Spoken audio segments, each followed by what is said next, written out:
Hey bakunze bamuratisho ndabashuje ndabaramukije mwiriwe mwaramutse yambi hobe buri wese udukurikira ahantu hose uri mu mpande enye z'isi zitandukanye muraho.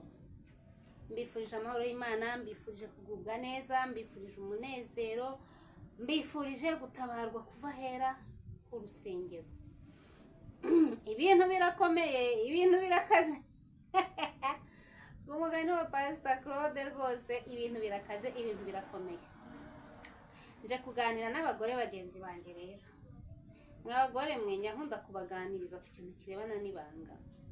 Buriya ibanga niri kuremerera ukumva warivuze, uzamenye yuko nyine uwo warihaye na nta mafaranga uzaba wamuhaye ngo aryikorere, nta kiguzi uzaba wamuhaye ngo byibuze ko arigumana, na cyane wenda kuba utazi uko ateye.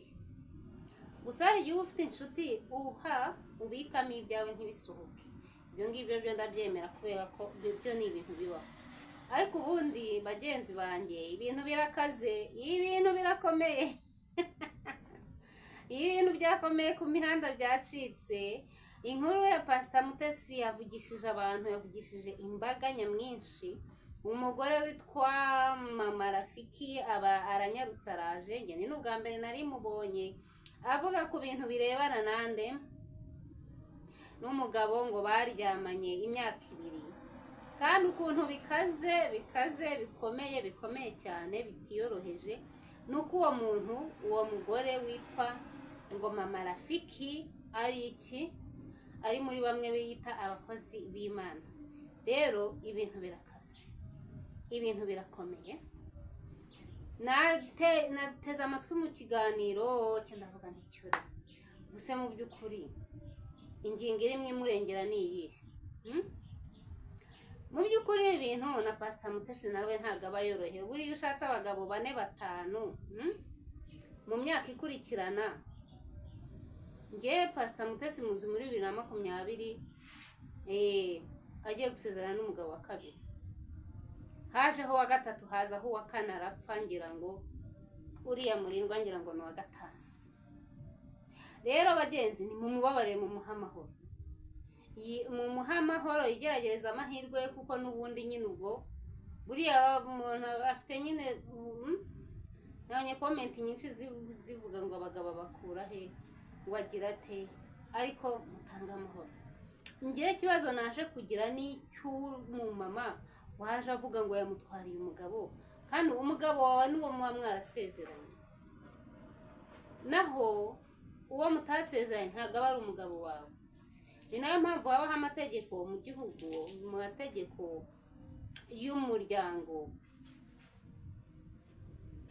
yemerera yuko umuntu wasezeranye n'umuntu wasezeranye byemewe n'amategeko ya Repubulika y'u Rwanda aba nyine yemewe. Ibindi rero bitari ibyo ngibyo ni amarangamutima yanyu. Cyokora ikiza yavuze uwo mama, yavuze yuko nyine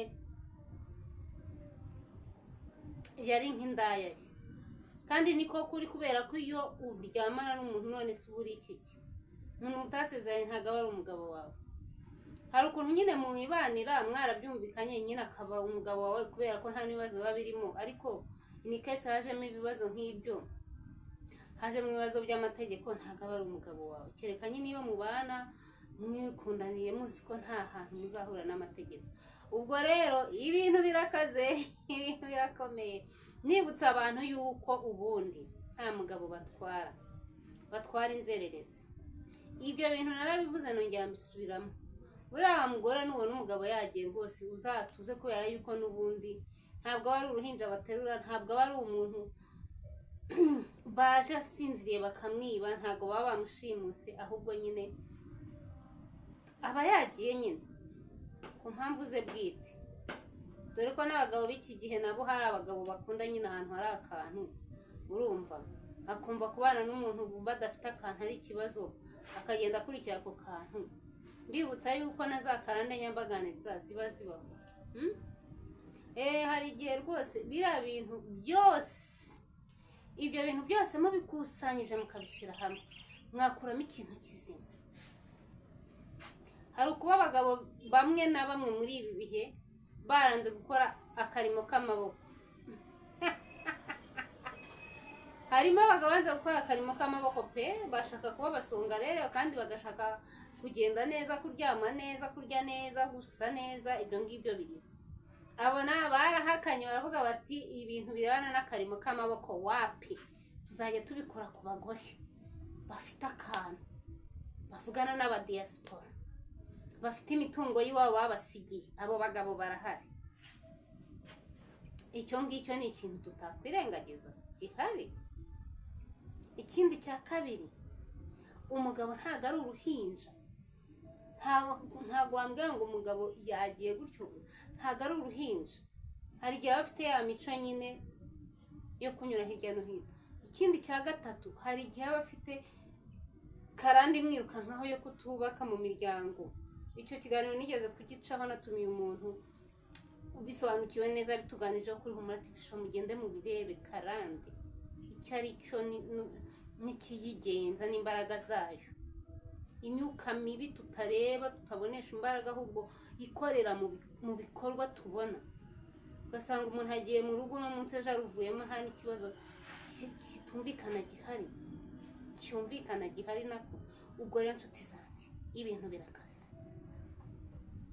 Buri wese nta rindi zamurye, ibintu birakaze, ibintu birakomeye.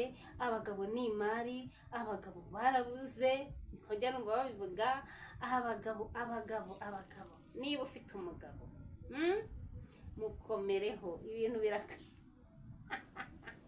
Gusa nubwo mbivuga nseka, buriya ntabwo wabuza umuntu washatse kugenda, ntiwamukumira, ntiwamugarura, ntiwamubuza. Iyo afashe decision akavuga ngiwe ngo ndagenda, burya aragenda pe, burya aragenda. Ari nayo mpamvu wa mubyeyi we ngo mama Rafiki naguha inama yo guceceka niba ukorera Imana koko warasambanye n'ibyo wabyivugiye. Ariko nanone nwese ko n'ubundi ntabwo amagambo ashobora gutuma uriya mugabo agaruka. Niba yaranakubwiye yuko ushaka amafaranga na hiti, ntabwo ibyo byatuma ugaruka. Kugeza rero kuza kuvuga ibintu byose, ariko we abagore what's going on? Bagore ni iki gihari? Ni iki cyabaye ko mbona tutakisigariza n'akantu na gatoya mu gikari? Byose dusigaye tuza tukabivuga hano. Ese muribuka ko tubyara? Muribuka yuko abana bacu bazagira imyaka yo hariho noneho n'abafite abana bafite amatelefone? Ibi bintu ntibijya bisibama, kereka uterese nyiricano ukagira ute, kandi nabwo simbizi, biragoye. Ntabwo bisibama. Muvuge muteganyiriza abana banyu, muteganyiriza abakobwa banyu, muteganyiriza n'abahungu banyu. Ntabwo amagambo ntago ashaka kumugarura, already banasezeranye, ahubwo buriya niwe mugabo kuko basezeranye. Ibindi rero birenze byo ni amatiku, ni ukwanduranya. Umukozi w'Imana tumaze imyaka 2 nsambana nawe, uretse yuko abantu bita abakozi b'Imana nge ntajya nkorana nabo, najya numvikana nabo neza. Buriya Imana niyo ibazi, yabashyizeho ikimenyetso. Kuko mu mategeko n'amabwiriza by'Imana ntago gusambana ibyemera ni icyaha. Itegeko rirahari rivuga ntugasambane, n'ayandi ntukibe, ntukice, ntukagambanire mwene so, ntukagira gute, ntukabeshye, ntugatukane. Ayo ni amategeko dufite mu mategeko y'Imana, umuntu w'Imana agomba kugenderaho. Rero ibintu byo gusebanya, yego nibyo bavuze ni ukuri kwinshi sometimes kujya gutera ibibazo nako ntabwo twakwirengagiza ibyo nabyo. Ariko nyine reka abantu bagende babane, kuko byarangiye ubu ngubu niwe mugabo we n'undi ni umugore we, mwirangamimerere ni ibintu bizwi. Ubwo rero babyeyi tujye tugira aho tugarukira. Imana nticirwa inzira, Imana ntirwanirirwa, Imana nta muntu ujya uyiburanira, nta nubwo nta kintu na kimwe wayikorera, kuko yo ubwayo irihagije kandi ibyo ishaka ibikora mu gihe cyayo. Ibintu by'Imana biza biri automatique. Ubwo rero ikindi kintu nababwira abagore kuri ya ngingo nahereho yo kugira ibanga, mukomeze murigire. Kuko nge niboneye umugore ashyira undi hanze, azana ama voice note yavuganye n'umuntu, ariko si ubwo madamu umuntu akuhaye voice note noneho nawe uhishyize ku karubanda uwo yavugaga nawe arayumvishe sha mwabantu ngiye singiye kubabeshya abagore b'inshuti zanjye barabizi buriyo wabuze ibanga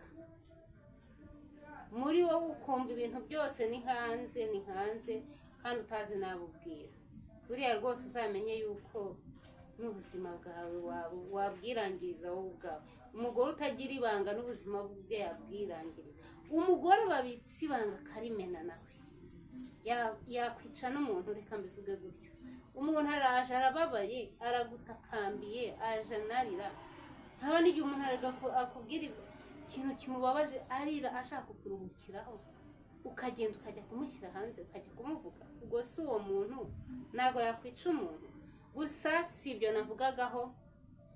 navugagaho byumvikanye ntabwo ari byinshi nendaga kuvuga ndabifuriza amahoro y'Imana reka hagarikira aha ngaha nsubikira aha nk'uko bisanzwe iteka ni episode tuzatugenda tuvugana reka twifurize Pastor Mutesi urugo ruhire hamwe n'uwo mugabo we bazagende babyare bahirwe abari kubatega iminsi Imana hari igihe yazabakoze isoni ahasigaye bayi mwese ndabakunda see you